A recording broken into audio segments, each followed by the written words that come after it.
everybody here on YouTube, it's Kenny McIntosh. Thank you again for clicking on one of our videos and checking it out. Continuing our chat with MEAN GENE OKERLUND from 2012, we wanted to give you part 2 of that chat. Again, with Gene's passing this week, it just made sense that we would release this interview from 2012. One of our favourites in the archives, one of our favourite interviews we've ever done. Gene Okerlund was a class act all the way. He gave us 90 minutes of his time when we didn't have that many listeners. We didn't have a name or anything, so we really appreciate it. And in part 2, Robert and I talked to him about the WrestleMania 4 tournament, Warrior holding up Vince for money, jumping to WCW, Bret Hart jumping to WCW, but Dusty Rhodes polkadot, WrestleMania 17 with the gimmick battle royal, who he liked on the main roster in 2012, and of course Hulk Hogan and all the bad decisions that he made, but ultimately why Gene chose him to induct him into the WWE Hall of Fame back in 2006. We hope you enjoy it, and we can't say enough good things here at Inside the Ropes about MEAN GENE OKERLUND. He was the best. We hope you enjoy part 2.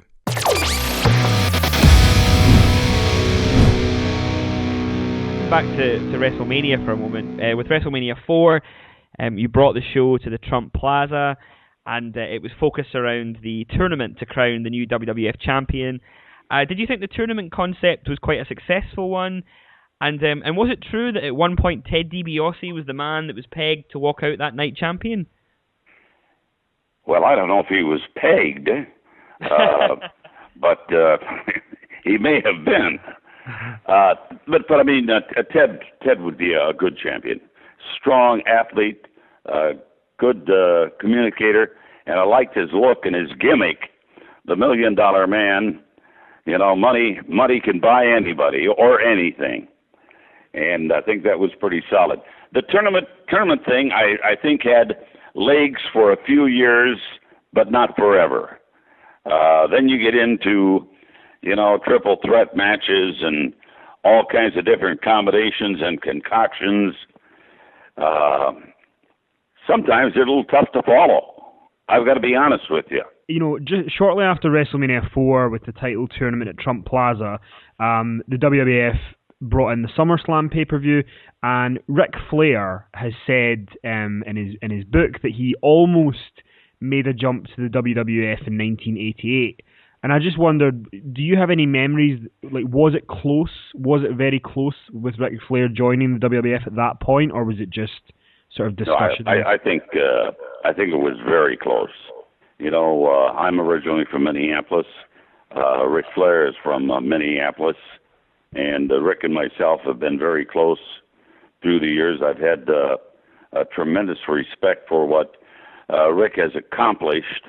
He could have been the Babe Ruth, so to speak, of the WWE, but he decided after that final match with Shawn Michaels and his induction into the Hall of Fame that he still should be working. Now, you got a guy 60 years old, that's probably not what the office would want to put out in the middle of the ring and have him work every night. Rick wanted to work every night. Hence, he moved on to greener pastures. I don't think it was the right move for him, and he and I have talked about it. But he did move on. And another beloved NWA star that came across to the WWF was Dusty Rhodes in 1989. But when he debuted, he was sporting some gear that we hadn't really seen him in before, Gene, and that was the famous polka dots. What was the reaction to that when Dusty came in as the sort of dancing polka dot American Dream? Well, that's a good question. I think that, Kenny, would be considered a rib by Vince McMahon on Dusty. As Dusty has kind of badmouthed Vince through the years, and as you know, Vince got back to him in his own way by tacking on Virgil to the $1 Million Man, and Dusty's real name is Virgil Runnels. So then it came back, and the next thing you know, they give him the polka dots, and they give him a black valet, Sapphire.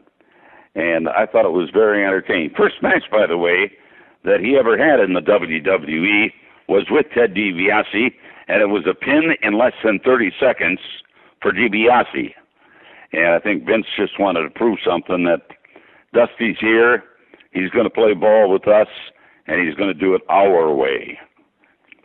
I've got great respect for Dusty, great mind for the business, and also a real showman, And Gene, at that point in 1989, while Hulk Hogan was on top with the title, a star that was on the rise at that point was the Ultimate Warrior. And you hear a lot of different opinions in the Ultimate Warrior, a lot of different stories. What were your experiences with him, and what were your memories of the Ultimate Warrior? Well, he did have a look, but that's about as far as it goes. He sure as hell couldn't talk. He couldn't work in the ring. That was very marginal. I think one of the worst matches I've ever seen in my life was between the Ultimate Warrior and Papa Shango. And that was just a disaster of monumental proportions. The Warrior, though, I think hung it out long enough that he did establish himself as a valued employee for the company and a marquee name.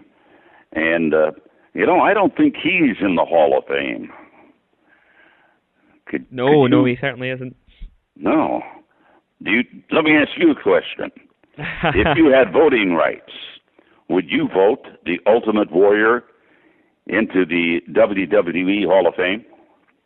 Well, Gene, you know what? I understand what people say about his in-ring work, and maybe he was a little bit crazy, but I think he was a big part of the company. Like, for me, when I was growing up, he was a big character right next to Hogan, and the match he had with Wrestlemania 6, it was really a big thing for me when I was a kid watching wrestling. So I think maybe take away all the sort of the politics with regards to him. I could see him in the Hall of Fame. Well, do you I agree? guess everybody's entitled to their own opinion, Kenny, and I don't know if I can totally agree with that. I like Jim Helvig, personally, and he's turned out to be a pretty good guy, but he was nuts there for about 10 years, and I had to work with him. You didn't. That's a fair point, Gino. What do you think about, and I'm not saying this is my opinion, but some of the things you hear where there's some fans that say, the Ultimate Warrior's maybe not in the Hall of Fame, but people like maybe Coco Beware, who wasn't as big a star, was in there. Do you think that that's a valid point, or do you think that it should be based on individual sort of merit? Well, you're not going to make everybody happy, but Coco Beware is in the Hall of Fame. The Honky Tonk Man is in the Hall of Fame. And they all came from that same era as the Ultimate Warrior. The Ultimate Warrior, and this is only hearsay, but I'm going to give you my opinion. I think he screwed with the office one too many times. And when I say the office, Vince McMahon, obviously. And, a day before a big pay-per-view show, he'd say, I want, instead of the regular payoff that you were going to give me, I want $500,000, and I want it before I go to the ring, in cash. Well, what kind of request is that? Hold them up? You know what Vince did? Hey, pack your bags and get the hell out of here. I've got a replacement for you. The guy's name is Mr. Perfect Kurt Hennig, and he was sensational. Plus, he could work and talk and entertain. And speaking of guys that could talk, you took part in some very beloved skits on Coliseum video releases, from going with the Bushwhackers to learn how to be a bushwhacker, and going into the jungle with Lord Alfred Hayes. What are your sort of favourite memories of those skits that you did? Well, I don't remember any of that. That was a time when my mind had just gone blank. No, I'm kidding. They were fun, but oh my God, were they a lot of work. But you know what? A lot of work can, I guess, lead to some great product. And I look back at those today, and I said I didn't think they were that funny or that entertaining at the time. But when I look back at them now, hell, they're great. And the Bushwhackers were great. And I think you did a great thing last year. I think it was in one of the vintage collections where they showed you becoming a bushwhacker, and then it cut back to the studio, and you kind of had a little twitch of it again, and it was it was great. And the other one that I think is quite memorable is when you Lord Alfred Hayes kept calling you Jim, and eventually you snapped. Not Jim, it's Gene. That's the one. Right. That's from the Mutual of Omaha. At least he didn't call me Marlon Perkins.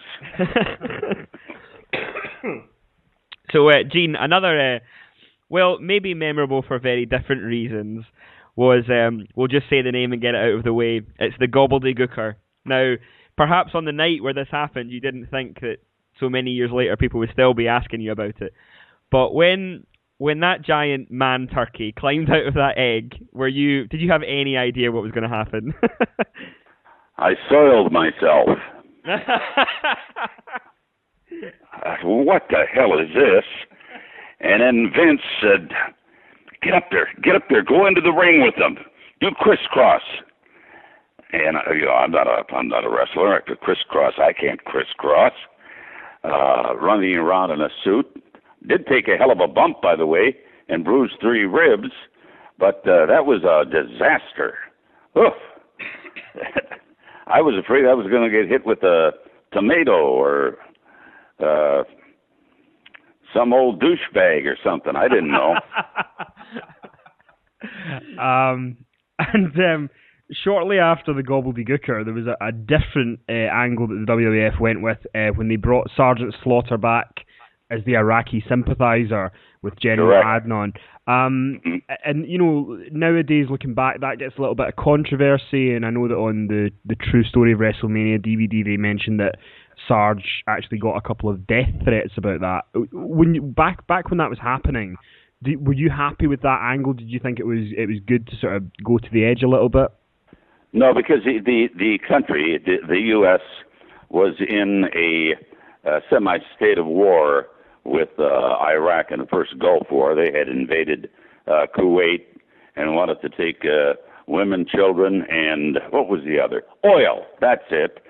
But anyway, I think it was taking advantage of a international incident that wasn't a real pretty picture to begin with.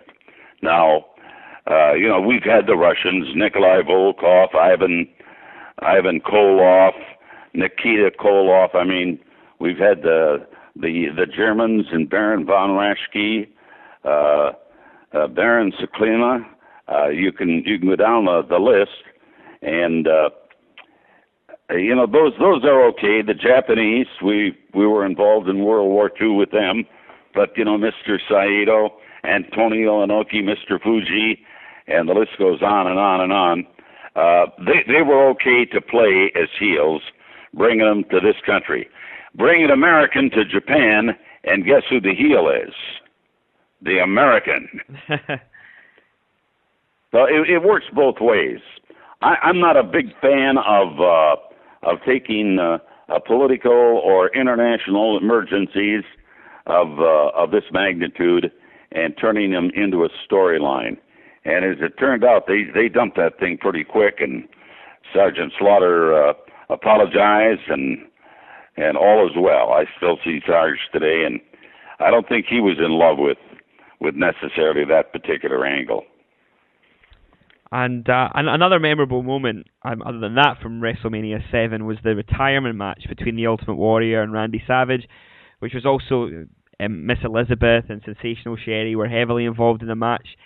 Do you think on the night, did those 4 people, did they know how big a moment they were creating? I mean, it's one of the WrestleMania moments that lives forever. Everybody remembers it and loves it.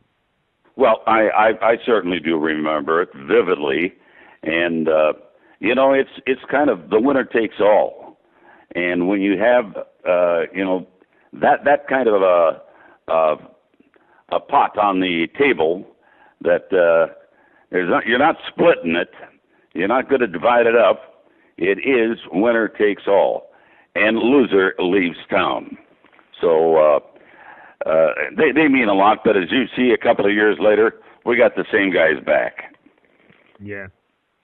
And Gene, as we got into the kind of 1990s, you hosted All American Wrestling, and you hosted it with Bobby Heenan. And you know, Bobby Heenan is somebody that you worked with quite a lot, and unfortunately, Bobby's suffered some health problems in recent years. But what are your memories of working with him? Because he just looks like he was the best character to be around and so much fun. I mean, what are your memories of working with him? Well, I loved working with Bobby. Of course, I worked with him back in the AWA, and he and I go back to 1971. That very first interview I did for a wrestling television program, I think the first guy I talked to was Bobby Heenan. He was managing Nick Bockwinkel and Ray the Crippler Stevens at the time. And he was a young kid. He's, I think, 4 years younger than I am. And I mean, I just feel so bad that the one thing that he did do and he did love, being able to do the color and talk and entertain. Bobby Heenan is one of a kind. A big loss that we can't have him up in the front line. But trust me, I communicate with him by email, and he's still got a very positive attitude. Very. And Gene, do you have any sort of favourite stories about Bobby that you remember? Because everyone seems to have a story about Bobby Heenan. Well, I don't know if this is a favorite story. We were staying at a hotel in New York City, Bobby and myself, and I slept in the buff. This isn't going to be on the air, is it, Kenny? Yeah, but I slept naked. So I had a few cocktails before I had adjourned to my room, and I kind of snuggled into the bed and snoozed off. But in the middle of the night, I had to get up to go relieve myself. So I walked over to the bathroom door, opened it, shut it behind me, and continued on with my business, only to realize that I was out in the fucking lobby with no key. Oh, no. So now, part of that floor was being refurbished and renovated. So I ran down at the end of this is 4 o'clock in the morning, guys. I ran down to the end of the hall, and all of a sudden, the only thing I could do was I grabbed an old drape, and I wrapped it around me, and I went down the elevator, down to the main floor, walked up to the desk clerk, and I said, I've locked myself out of my room. I need a key for whatever it was, 12:15. And the guy looked at me, and he says, do you have any ID on you? I says, I don't have anything on me. Just the old drape. Right. And then he kind of cooled it a little bit, but I just got back in the elevator, and there was another couple there that had just jumped in the elevator, and I says, I'm on floor 12, please. And the broad, I don't think she had a clue what was going on. What kind of people stay in this hotel? Oh, Gene, that's a great story. And sorry, just to get back to the question, we were talking about Ric Flair earlier on coming over to the WWF, and he did so in 1991. And one of the sort of dream matches that everybody assumed would happen when he came across was Ric Flair versus Hulk Hogan, yeah. And people speculate to this day why it didn't happen, or maybe why it didn't headline a WrestleMania. Why do you think it didn't work in '91? Well, I can't tell you. I've heard so many different theories why it didn't happen. Randy Savage, by the way, had a little stroke at that time, and he thought it was premature. He shared that information with Vince. Rick was getting a little tough to work with at that point in the demands that he was making on the office, and Hogan's going to do it one way, his way, period. So I think all of those components led to the downfall of that match actually taking place in Indianapolis, and it became a Flair Macho Man match, and a very good one. A very good one, but not the match that everybody wanted to see. And that didn't take place until later. And Gene, when it got to WrestleMania 8, it was the double main event with Savage and Flair and Hogan and Sid. And also at that event, Jake the Snake Roberts was taking on The Undertaker, and at that point he was kind of leaving the company. And I just wondered, backstage at that WrestleMania, what was the atmosphere like knowing that Jake was leaving and Hulk was leaving, and did everyone think Hulk was going to come back? Well, Hulk, I think, had some outside commitments, much like The Rock and Stone Cold Steve Austin. Plus, probably he needed a little break from wrestling. And I thought those guys, ultimately, everybody would come back. And Hogan did, but he went on to do half a dozen movies. He did Thunder in Paradise, the television series. And Jake Roberts, I don't know what the hell he got into, but we know what he got into. He kind of walked away from, I thought would have been a pretty comfortable career. And Gene, one of a favourite memory, if you're a fan in the UK, everyone remembers when the WWF brought SummerSlam to Wembley Stadium in '92. Did you enjoy bringing a pay-per-view over to the UK? Do you think it's something that would ever be done again? Well, I'd hope that it would be done again, because I thought that show was fabulous. I think we were there either 3 or 4 days before Guns N' Roses, or 3 or 4 days after Guns N' Roses, and we had really filled that place up, and of course they took advantage of all of the UK's great talent and Commonwealth talent from around the world, the likes of Bret Hart and of course the British Bulldog and Davey Boy Smith, but it was really something to see that event at Wembley Stadium outdoors, and what a grandiose presentation it turned out to be. People walked away out of that thing really impressed. And we could have run there every year. We went to the smaller venues, as you know, with Royal Albert Hall, which I think if you're lucky, you probably get 4,000 people in there. Yeah. Well, Gene, after SummerSlam in Wembley, WWF went for a bit of a different theme for the next WrestleMania, where you yourself donned a toga and went to Caesar's Palace in Las Vegas.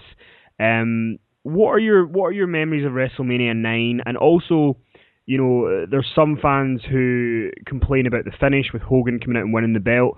Did you enjoy the experience of that WrestleMania and it being outdoors with the toga theme? I think it might have gotten just a little too hokey. I can see wearing, a tuxedo, but having me coming from Middle America in a toga, and everybody else, including Heenan, Gorilla Monsoon, I think Jim Ross even wore one. But that was really a gimmick, and I think one of our weaker presentations for WrestleMania. You notice they haven't done a lot of those again, those thematic type WrestleManias.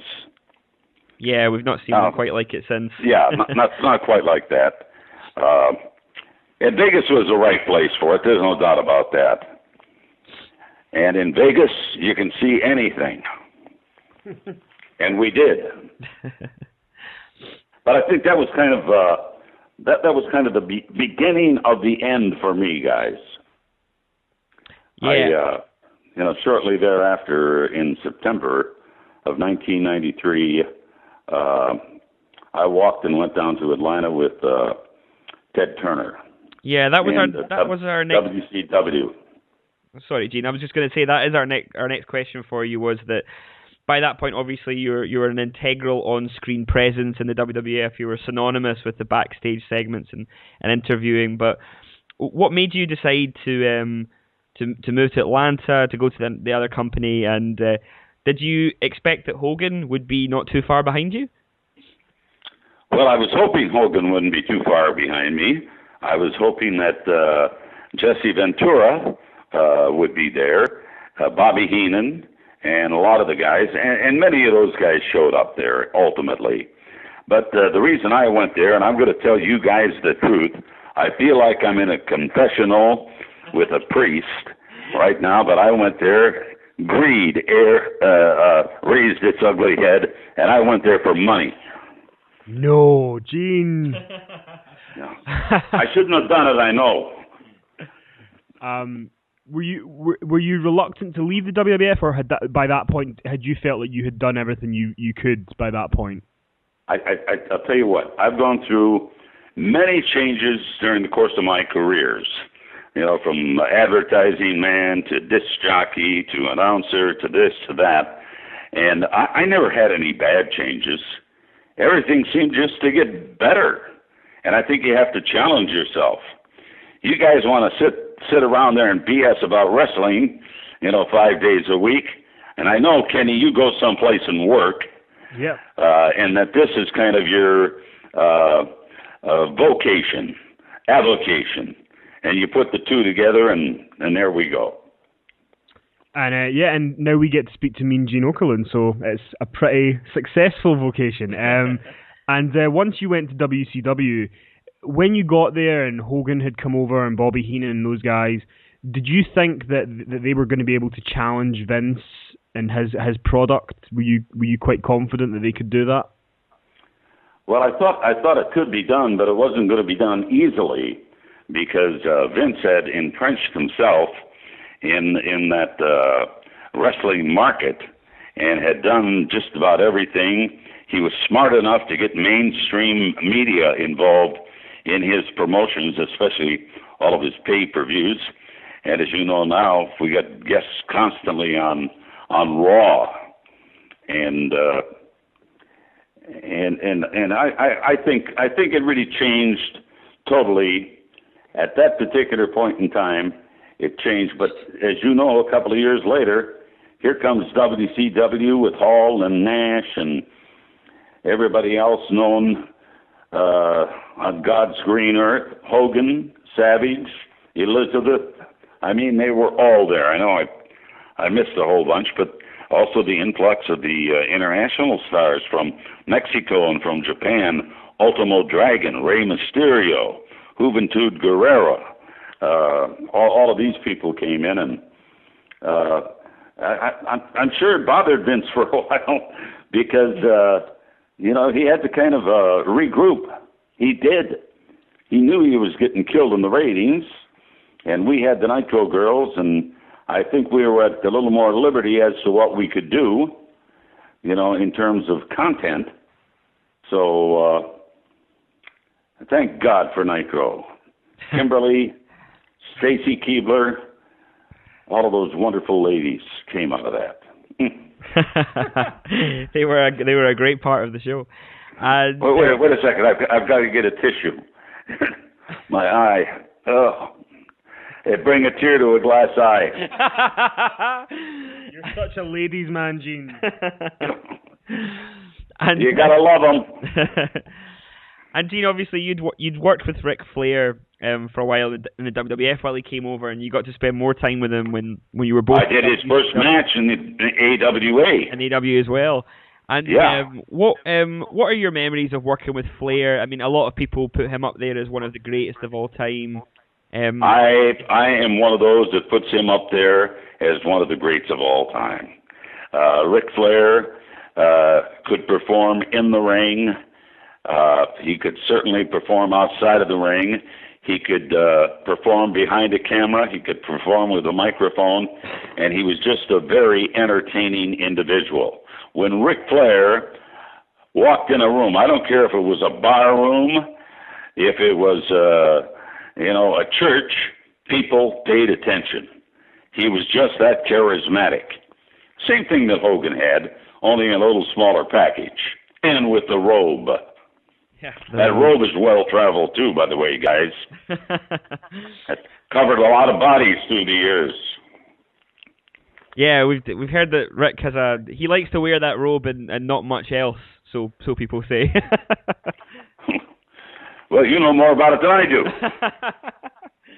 And Gene, while you were in WCW, the battle between the WWF and that company became something that was apparent on television. It wasn't just a sort of backstage thing. And one of the things that the WWF did is they took sort of pot shots at Hogan and Savage and even yourself, and they created the Skeen Gene character on television. Did you find that quite offensive, or did you just kind of take it as part of it's what happened? And no, I didn't find it offensive. That's really it's a form of flattery when you get into where people start doing knockoffs of you. And at that time, I was making some very, very good money that probably would even stack up with, some of the Tier 1 wrestlers. I did have that hotline, and that was a bit of a scheme, I guess, from time to time, but still something people liked, people used. They spent their money on it. And if they're happy, I'm happy. We're all happy. Quite right, Gene. And in 1996, WCW had what I guess you could call the game changer when Hogan turned heel and joined the NWO. And you obviously quite famously came into the ring after the match and had the promo with Hogan where he said he did it for the money and all that sort of stuff. Did you know when that happened? Did you know that was going to just be huge when Hogan finally turned heel after all those years? Yeah, but I was never let in on that.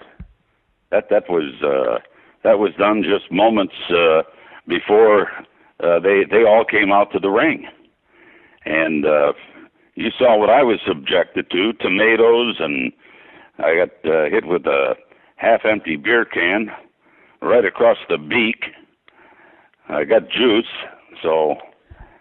and had to stand there, and Hogan went on and on and on. And then, of course, he had, the likes of Hall and Nash, and the NWO just exploded. The only thing is it had to be, I think, a little better planned for long range. You know what I'm saying? Yeah. The long range planning on the NWO, it became bigger than WCW, and that can't be. And another big figure that would arrive in WCW a short while later was Bill Goldberg, and he came in with his undefeated streak, and that was a big thing. Fans loved him. It set up the title match with Hogan, which he did on Nitro. Did you enjoy Goldberg's run? He's someone perhaps like the Warrior, maybe not that crazy, but he gets some. Yeah, I think he's a step up from the Warrior. But I knew Bill Goldberg's family. I knew his mom and dad. His dad was a doctor. And his brothers, Michael and Stephen, were guys that went to the University of Minnesota, played football. And both became huge entrepreneurs. And Bill himself carved out kind of a nice little niche for him. Here was a guy that didn't really quite make it in professional football with the Atlanta Falcons. I think he also played for the LA Rams at one time. But he sure did make it in wrestling and demanded a lot of money. That little 2-year run that he had up in New York, I'm sure was very lucrative for him. Merchandise, payoffs, had to be big.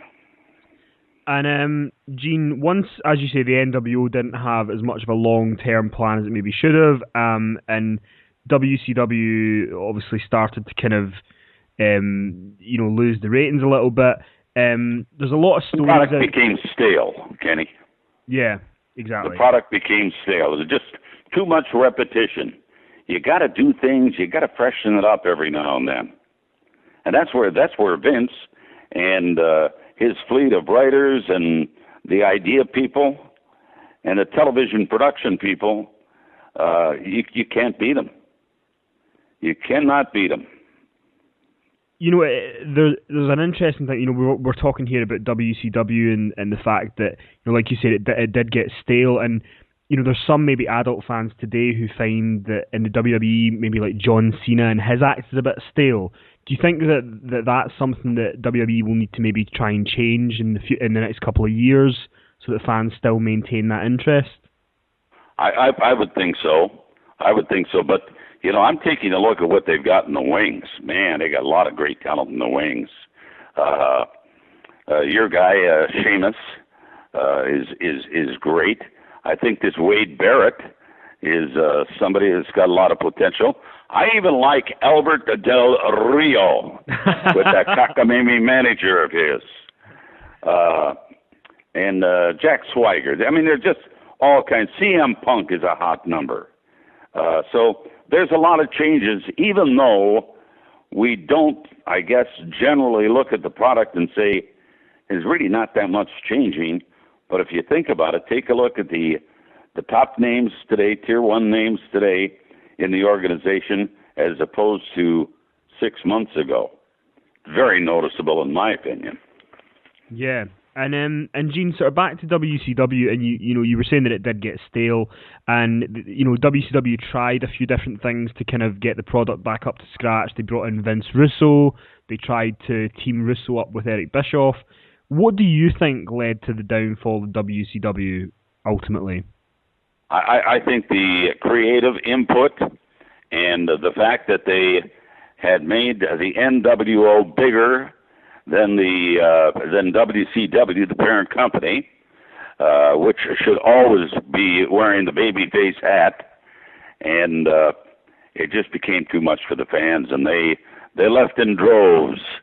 A lot of things were done wrong, and it certainly did not capture the imagination of wrestling fans worldwide. You got to remember now, Raw and Nitro are on all over the world, and most times they're head-to-head, just like they are in the States, or were in the States. Plus, they were spending tons of money. They were probably spending close to a quarter of a billion in U.S. dollars. Of course, they don't mean anything; it's just paper money. I'm kidding you. But what they did is their payrolls got up where they were losing some real substantial amounts of money. And once the merger took place between Turner and Time Warner, it became more noticeable. But then the entrance of AOL, which merged with Time Warner Turner, that was the straw that broke the camel's back. And the AOL guys, computer guys, said, we don't want to have anything to do with wrestling.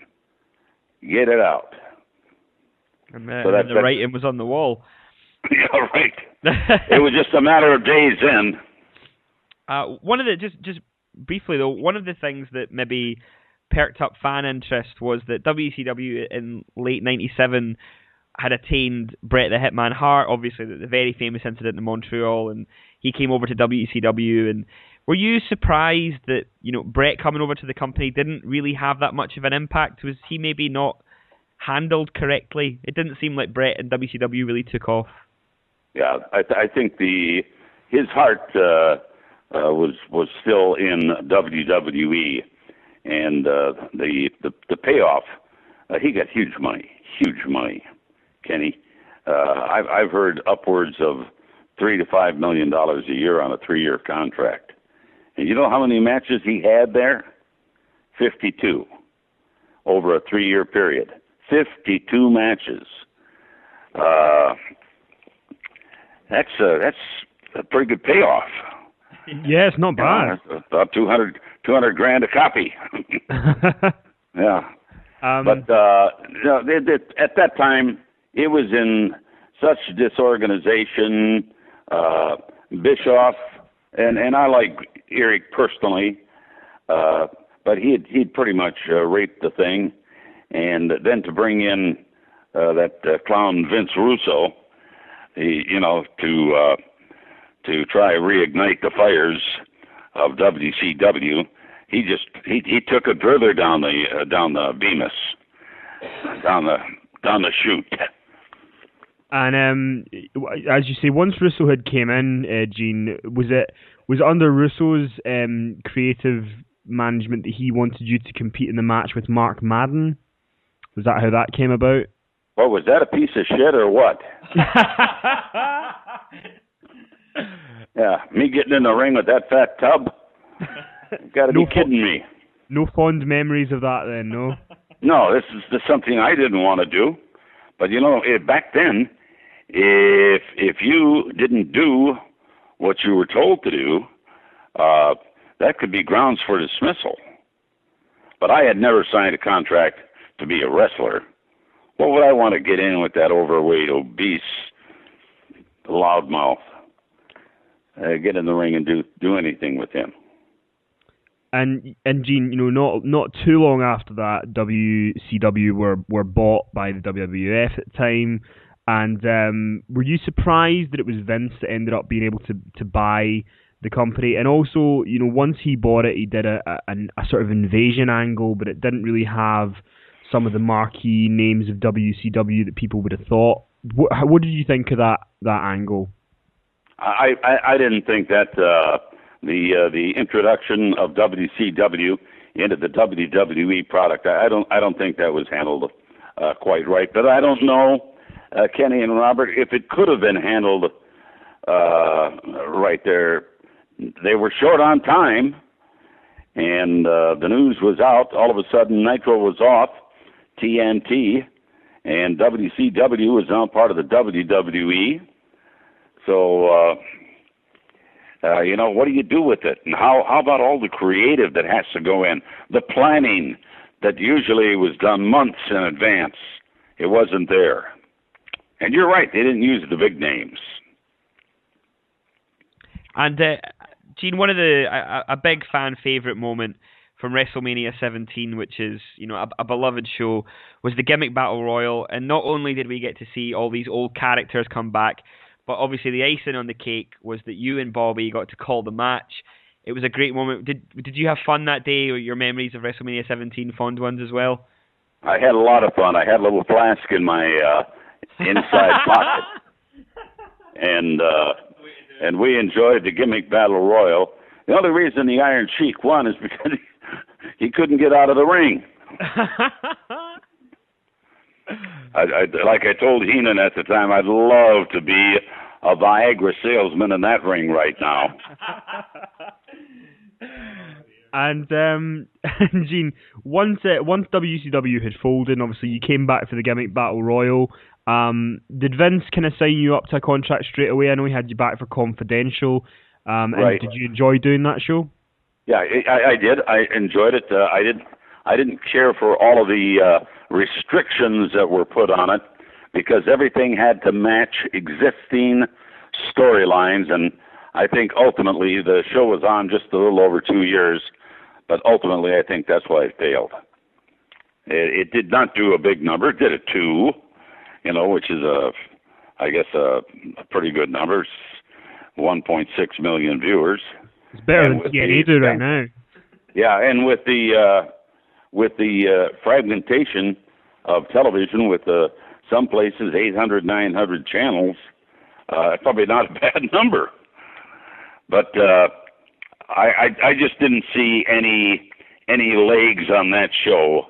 I think a couple of the most compelling and exciting things that we did, one was on Steve Austin's Taking a Walk, and the other one was on the unfortunate demise of Miss Elizabeth and tie-in with Lex Luger.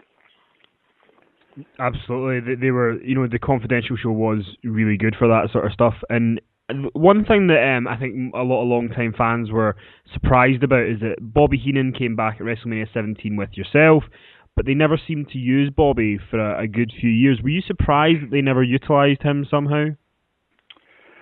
Well, he was starting to have some health problems, and I think he was more concerned about getting himself back in shape. He had quit drinking, he'd done everything, and he had throat cancer, guys. I'll be very honest with you. They radiated his tongue, that definitely affected his speech, and then a lot of subsequent surgeries and chemotherapy, and it's got to be a nightmare. But I'll tell you what, he still has got the heart of a lion. Certainly. You can see even, obviously, he has suffered a lot of health setbacks, but I think he still has that twinkle in his eye when you see him. You can tell. No, he does. Yeah. Yeah, he does. Bobby Heenan is a very, very dear, close, personal, longtime friend of mine.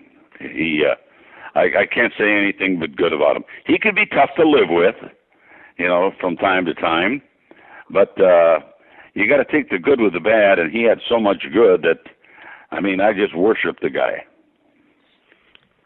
And Gene, a few years after you returned, he decided to bring back the Hall of Fame as a permanent sort of yearly event.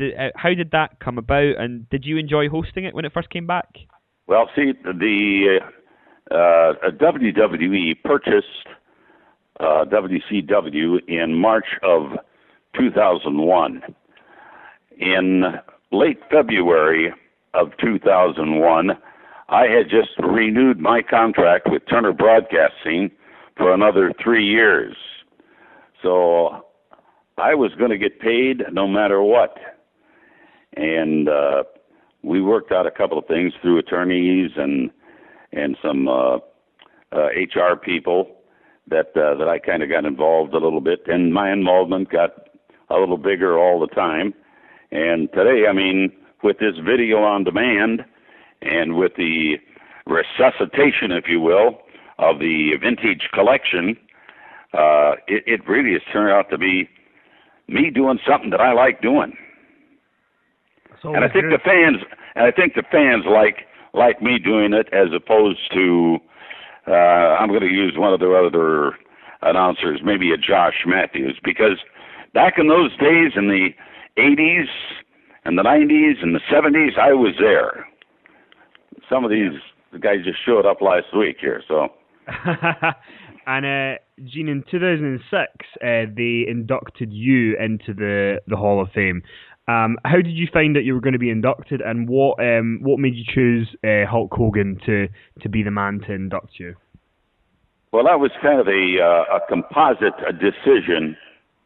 Vince wanted Hogan to be at the event, and I wanted Hulk to induct me because, let's face it, that's where a lot of our notoriety as a team kind of came up. I was the announcer, and he was, let me tell you something, Mean Gene, and could go on. And he and I, for quite a while, we're good friends. We boated together.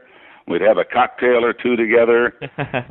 We lived in the same proximity. I lived in Sarasota, Florida, the west coast of Florida, and the Gulf of Mexico. He lived in Clearwater, which was Bel Air, which is also on the west coast of Florida, and not more than an hour from here.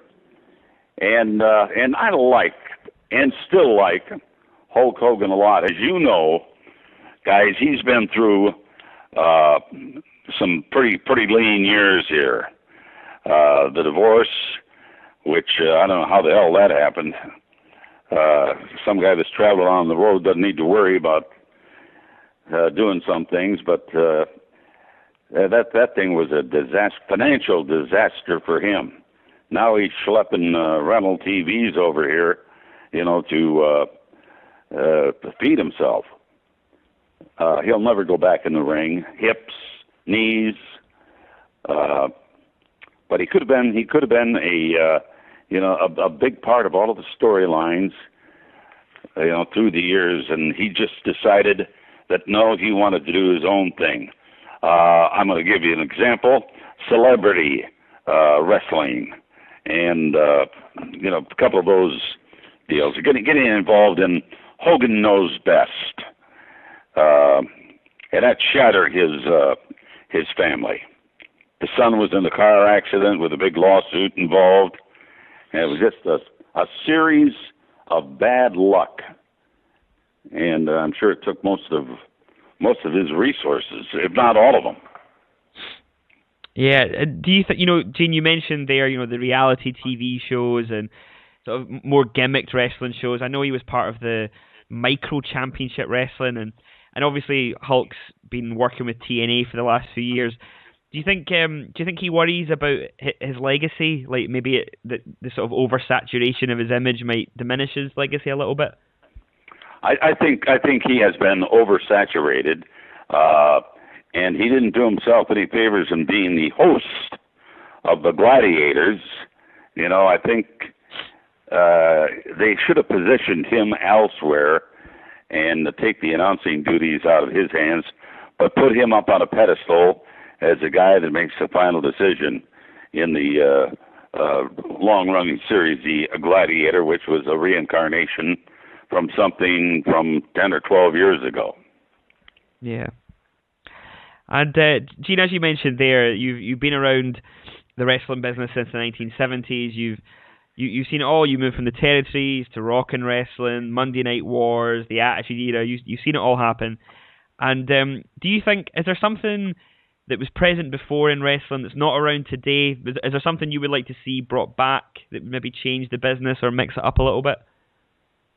Yeah, and I think I mentioned that earlier on to you, Kenny and Robert, where I said I was of the opinion that I think they need to knock down those pay-per-views because, you see, they have to accelerate the storylines so fast that it's tough. If you miss one show, you're screwed. You know, you gotta go read the dirt sheets and figure out what the hell happened last week. Yeah. And I think I'd like to see it slow down a little bit, create the characters with, you know, some more emotions involved in there, the love, the hate, the athletic prowess. You know, you go in there right now and you see a lot of very quick moves. I call them damn near gymnastic moves, and they're good. They're good athletes. There's no doubt about that. But you know, we get a Shawn Michaels with a Ric Flair, or a Shawn Michaels with you know, some of these other guys that he worked with.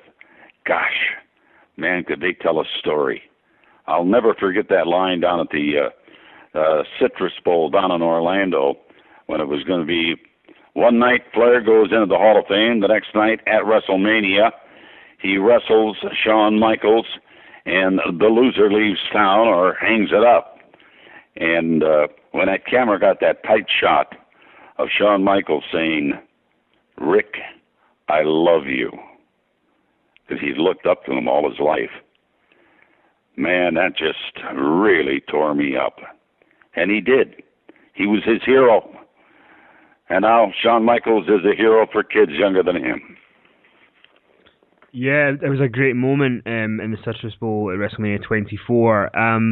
You know, there's one opinion that I just wanted to get your thoughts on. One of your good... Well, we're going to have to make it pretty quick here, because I haven't been to the bathroom for 2.5 hours, and I've gone through a half a pot of coffee. That's fine. We're just wrapping up here. But we had one of your personal, close, long-time friends, Vince Russo, on the show not too long ago, and one of his opinions that he had was that he said that he sees title belts in wrestling as props to further storylines, and that, you know, the person who wins the belt doesn't really win it, and it's just whoever the company gives the belt to. What's your opinion on that theory of belts being props? Well, I don't think you just unilaterally pass those around to your buddies. We've seen that, and I think the biggest, not to take anything away from David Arquette, but I think that's the biggest black eye that WCW ever sustained. And then for Vince Russo, you know, this guy himself, to anoint himself as the WCW World Heavyweight Champion, what kind of BS is that? Now what happened to wrestling? We're out of wrestling altogether. We got guys coming in off the street. Hell, the next thing they'll do, they'll put Prince Philip in there as the new champion. You're giving away spoilers here, Gene. Yes. And one of the final things we wanted to ask you is, one of the things that you're very closely involved with has become a very popular project on WWE Classics on Demand, and that's the Legends of Wrestling Roundtables that have started, and they're fascinating to watch. I mean, they're just a treat. How do you enjoy? I mean, I'm sure you do, but how much do you enjoy being a part of those? I absolutely love it. And last week we did another 2 shows. One of them is going to be the history of Raw, and the other one is going to be called the history of Hardcore. And I got to tell you something. There is a plethora of material in there, and Pat Patterson, involved in every one of the WrestleManias, was a very key figure on that panel. Jim Ross was there. Jim, we smoke and drink on that show, so some guys don't make it to the end. And I won't say who, but they do fade after, a quart of Crown Royal. We'll watch out for that. And the way that we like to usually finish out our interviews with our guests is to do a quick fire round. So we just throw out a name to you, and you give us the first thought that pops into your head. Is that okay? Let's do it. Okay, the first name we have for you is Bill Goldberg. Talented, but didn't want to pay the price. The next name we have for you, Gene, is The Undertaker. A consummate professional. Worked at his craft every day. The Ultimate Warrior. The Ultimate Warrior, the best I can say about him was maybe he was a nice guy. God, I hope he was. Jake the Snake Roberts. Jake the Snake Roberts. Jake let a couple of things get in between him and his career, and obviously it hurt him, it hurt his health, it hurt his reputation. But I think Jake is on a comeback trail now. Unfortunately, Jake is a little long in the tooth to do things that he could have done, some years ago. I love the guy, though. He's great. And the next name we've got for you is Randy Savage. Randy Savage. Friend, foe. He was everything to me. I liked Randy Savage. I liked his work. He dressed like a champion. He acted like a champion. And he was a little quirky. He was a squirrel from time to time. The next name, Gene, is Vince Russo. Vince Russo should be driving a cab in Yonkers. And Hulk Hogan. On Hulk Hogan, my very dear, close, personal, long-time friend. No, arguably the greatest guy to ever put on a pair of boots and tights. And during his time, he made a lot of things happen. And the final name we have for you, Gene, is Vince McMahon Jr.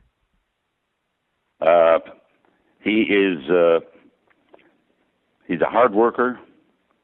He's a very creative guy, and he is 100% genius. I don't think he could ever walk away from this business. I don't see today. I saw him a couple of weeks ago. We talked, we embraced, we hugged, we talked about the old days. But you know where his head is? The future. And for a guy at 67 years old, I like that. Definitely. And Gene, we want to thank you so much for coming on the show. Our 6-month anniversary has certainly been made better by your presence on Inside the Ropes. We had a hell of a time getting together, Kenny. I hope you've got my address, so I don't want to have to be running up to New Jersey to try to find my check that you're going to be sending me. Your check's in the mail, Gene. It's absolutely in the mail, right? I've heard that before. Guys, if you want to do it again, give us a little break. But I thought your questioning, the repertoire between us was very conversational, and I think you got yourself a good show here.